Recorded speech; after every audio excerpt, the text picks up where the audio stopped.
Bonjour à toutes, j'espère que vous allez bien et bienvenue sur cette nouvelle vidéo de coaching sentimental. Et sur cette chaîne, S'aimer plus qui vous parle d'amour-propre et d'intelligence affective. Pour celles et ceux qui ne me connaissent pas encore, je m'appelle Chloé Mercaer et je suis coach certifiée. J'aide les femmes et les hommes à trouver plus d'épanouissement dans leurs relations sentimentales en leur apprenant à s'aimer davantage eux-mêmes et elles-mêmes et à retrouver une estime de soi qui soit stable et sécurisante. Dans cette vidéo, je vais vous parler du transfert amoureux et vous allez comprendre pourquoi quand je transfère des problématiques personnelles, j'ai davantage tendance à répéter des schémas amoureux répétitifs qui ne fonctionnent pas ou alors à répéter tout le temps le même type de profil de partenaire que j'attire à moi sans comprendre pourquoi. C'est toujours ce type d'homme que j'attire, bien que peut-être qu'ils ne me plaisent pas ou peut-être qu'avec eux, je sais très bien que ça ne marchera jamais. Donc c'est ce qu'on va aborder ensemble dans cette vidéo. Et avant même de rentrer dans le vif du sujet,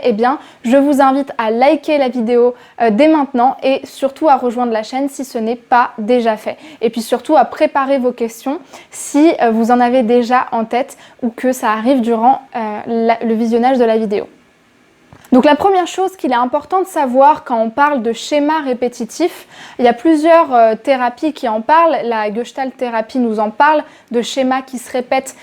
ou alors encore de blessures non assimilées, on en parle souvent dans le développement personnel. Et en psychanalyse, on va parler de transfert et finalement on va parler d'expériences qu'on répète pour tenter de les intégrer. Mais ce qu'il faut bien comprendre, c'est que dans l'histoire de la thérapie et de finalement toutes les problématiques qu'on rencontre, il y a toujours eu cette idée que quand quelque chose ne va pas et qu'on n'arrive pas à l'intégrer, on va le répéter dans notre vie, on va le rejouer. C'est vraiment une notion phare qui ressort beaucoup en psychanalyse, mais qui ressort aussi dans le développement personnel. Et donc, quand finalement vous vous dites « je comprends pas, je répète tout le temps des schémas répétitifs », il ne faut pas se dire « c'est complètement hasardeux, ça arrive par coïncidence », mais justement essayer de comprendre pourquoi c'est tout le temps ces schémas-là que je répète? Comment je m'y prends pour tout le temps accepter dans ma vie ce genre d'homme-là ou ce genre de relations-là qui sont tout le temps vouées à l'échec? Et là déjà, vous allez avoir quelques premières réponses sur ce que ça signifie pour vous, ce genre de schéma-là, ce que ça implique et quels comportements vous mettez tout le temps en place de protection ou de défense et qui font que, in fine, vous avez ce genre de schéma-là. Maintenant, pour vous parler de notions un petit peu plus concrètes, il y a deux choses qui sont importantes de comprendre. C'est le concept de transfert et le concept de compulsion de répétition. La première chose qu'il faut comprendre, c'est que justement, déjà à la base, il y a une importance de l'environnement familial. Si j'ai eu un environnement familial, des parents, des figures d'attachement qui m'ont donné des soins qui n'étaient pas vraiment les meilleurs pour moi, qui n'étaient pas appropriés, où j'ai eu des relations avec mes parents qui ne m'ont pas permis de me construire, qui ne m'ont pas permis de me connaître, qui ne m'ont pas permis d'explorer le monde qui m'entourait, ou au contraire de savoir qui j'étais et vraiment d'avoir ce sentiment que j'ai de la valeur parce que mes parents étaient malades ou qu'ils n'étaient pas là, ou qu'ils étaient complètement chaotiques ou violents, ou tout simplement parce que j'ai vécu des expériences qui pour moi ont été traumatisantes, comme des attouchements, comme des viols, comme un deuil, comme un événement de vie très difficile où je me suis pas sentie finalement assez sécure vis-à-vis de moi-même, se passe à ce moment-là ce qu'on appelle une blessure ou un trauma. Donc ce qu'on appelle le trauma en psychanalyse, c'est finalement une expérience qui n'a pas été représentée, c'est-à-dire qui n'a pas été digérée par l'organisme, par ce qu'on appelle la vie psychique, et qui du coup a été refoulée ou alors complètement clivée, c'est-à-dire exclue de l'organisme et complètement mis en dehors de ce qu'on appelle la vie psychique, c'est-à-dire de mon organisme intérieur. Et toujours est-il que quand il y a un événement qui pour moi a été traumatisant, ça peut être le départ de ma mère, ça peut être la colère de mon père, ça peut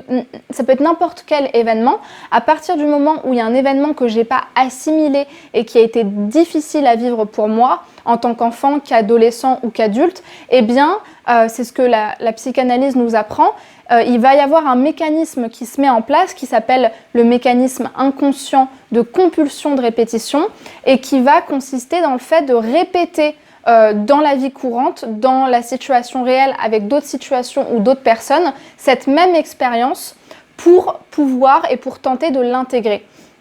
Ça peut être par le jeu, ça peut être par le fait de prendre du pouvoir dans une situation que dans le passé j'avais subie et dans laquelle j'étais plutôt une victime plutôt que le bourreau et que celui qui contrôlait la situation. Ou ça peut être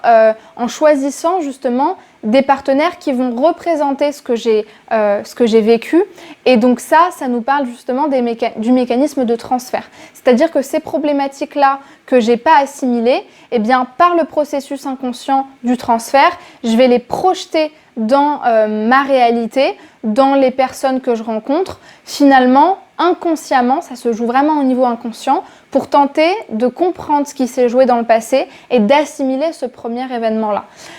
Maintenant, il n'y a que vous qui pouvez mettre du sens sur ces mots-là dans la mesure où c'est vraiment différent en fonction des personnes. Le sens peut changer en fonction des personnes et finalement, ce qui est important, c'est l'histoire sensée que ça prend chez vous et le sens que ça fait sur votre passé amoureux ou votre passé de personne, tout simplement votre récit de vie. N'hésitez pas à me dire si vous avez compris la vidéo, si c'était accessible pour vous et si vous avez compris pourquoi on répète des schémas amoureux sans en avoir conscience et sans comprendre pourquoi. Si vous avez des questions, n'hésitez pas à m'en faire part dans les commentaires. Et surtout, si vous souhaitez savoir comment changer ces schémas-là, eh bien, je vous donne un petit peu un premier élément de réponse. Mais déjà, en prenant conscience de cette blessure-là et en la reconsidérant, en l'assimilant, en la digérant, si vous souhaitez être accompagné dans ce cheminement-là et dans cette transformation intérieure-là, n'hésitez surtout pas à réserver votre bilan sentimental offert. C'est un appel destiné seulement aux personnes qui souhaitent être accompagnées et qui me permet de comprendre quels sont vos blocages et vos besoins d'accompagnement. Et donc pour réserver cet appel-là gratuitement, vous avez un lien en description de la vidéo qui vous permet de vous inscrire facilement en choisissant le créneau qui vous correspond. Sinon, vous êtes bien sûr les bienvenus sur mon compte Instagram pour avoir tous les jours du contenu sur l'amour-propre, sur l'intelligence affective, sur la façon dont on peut retrouver son estime de soi et vous retrouverez le lien pareil en description de la vidéo. Et puis je vous laisserai regarder dans la barre de description, vous avez tout un tas de cadeaux et de tests offerts que vous pouvez télécharger gratuitement pour justement commencer à faire des petites recherches sur où vous en êtes à l'heure actuelle, comment vous êtes en couple, comment vous vous sentez épanoui, pour vous donner quelques premiers éléments de réponse. Merci beaucoup pour votre attention et à très vite pour une prochaine vidéo de coaching sentimental.